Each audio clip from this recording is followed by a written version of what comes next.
but the racing has been epic. Like, when are we ever going to see Geoffrey Soup win a Grand Tour stage ever again? 35 years young. Yeah, but who's going to win? None of you answered that. Who's actually the Oh, favorite? I was trying to put that off. Um, uh, Sepp Kuss?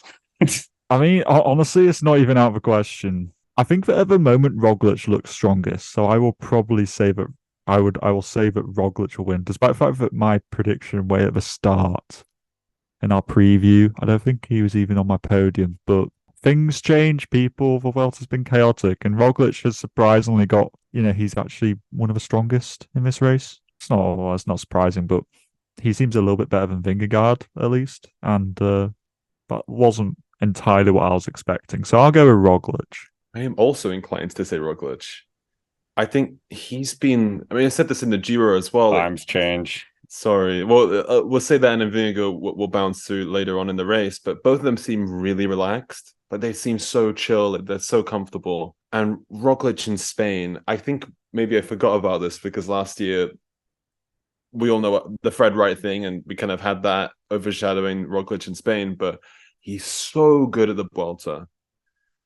And I think Jonas is quite content to work with him to help him get that record equaling title of four Vuelta Espana victories. So I think, yeah, I think it's going to be Roglic. But if Evenepoel takes a minute on Roglic in the TT and then holds red all the way to Madrid, I also wouldn't be shocked. But I just think Jumbo-Visma with that strength and depth, come on. Yeah. There was something about Evenepoel. Definitely, he seems to just be having very hot and cold days where he won that stage and then smashed his face into a reporter. And then he gets dropped by 30 seconds. And then today on the stage where the time was taken early, he was struggling to follow Roglic's wheel when he attacked. And I can never quite tell what to expect from Evenepoel. On the stage where it was like the ramp passing Humanas, where, let's face it, nothing really happened. Evenepoel really took the group of the front there by the scruff of the neck, and just, I think Vingegaard was quoted saying that they wanted to attack, but Remco's pace was just too good that they couldn't. So Remco is still in the game by all means, but he's just so hard to guess what Evenepoel's gonna roll out of bed in the morning. But I think that he's, considering his comparative lack of team strength, he's doing really well. Yeah, I think his team are really stepping up. I think Sudal have showed some maturity in comparison to where they were last year. They were Mavericks a little bit last year in the Vuelta, but this year I feel like they've definitely matured and stepped up into that role. But that hot and cold Evenepoel form, as you were saying, Patrick, it's so true because I mean, we've seen it in World Tour stage races as well in the past.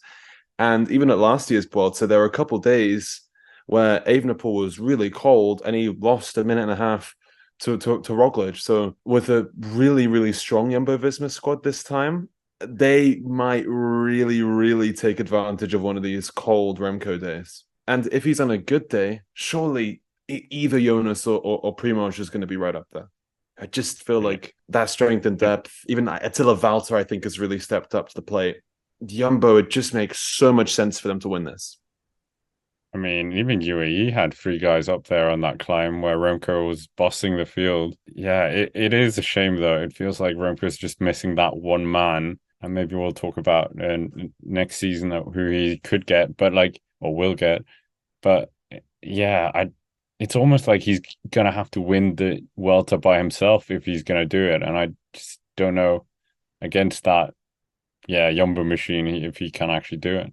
If he does win, though, it will, in my opinion, be one of the Boom. most like deserving Grand Tour victories. Like, he will have done it sort of against the odds, if you want to say it that way, just through the way that he's kind of, stood up against the giants of the sport sort of single-handedly up the climbs. So in a way, I'm kind of rooting for him because I don't know, it feels weird to call him an underdog, but when you are alone in a big group of like eight GC guys and you are kind of the only guy there who's solo, or to be fair, Enric Mas is also kind of flying that flag as well.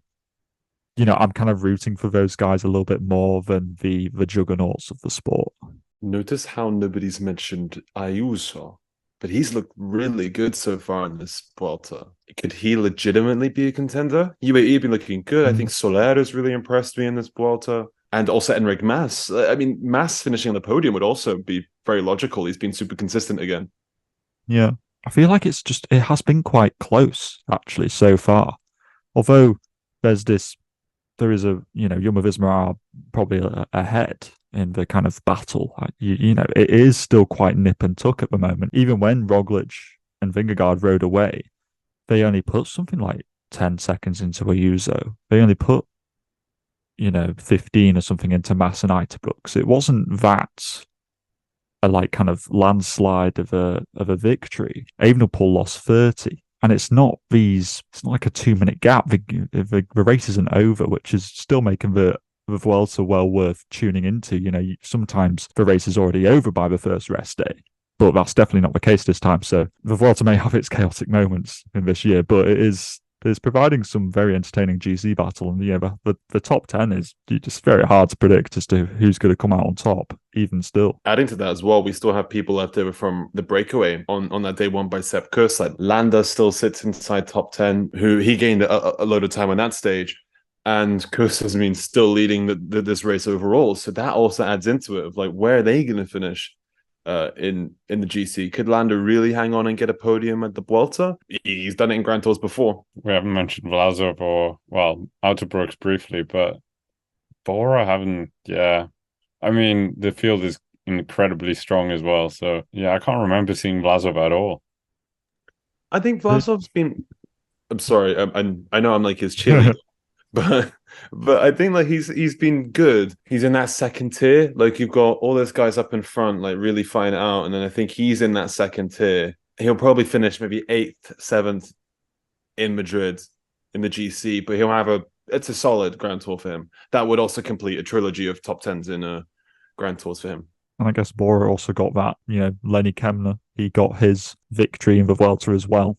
So, that's a rider who's ticked off for stage winning every single thing. So if Vlasov managed to do the top 10 as well, that'll be like a double kind of full house for them. That'll be pretty cool. Will Brooks finish in top 10 overall? I feel like he started off really strong, but then apparently he like crashed and hit his hip or something, and he just hasn't quite been the same since. I don't know, on these shorter efforts, which are a little bit more explosive, he seems to struggle. When it gets a bit longer, he seems to do a bit better. So I'm kind of hoping that when we get more towards the kind of tougher mountain tests, maybe he'll shine a little bit more. But he's really impressive. But I mean, it's not all just Vuelta Espana. We also have the Tour of Britain.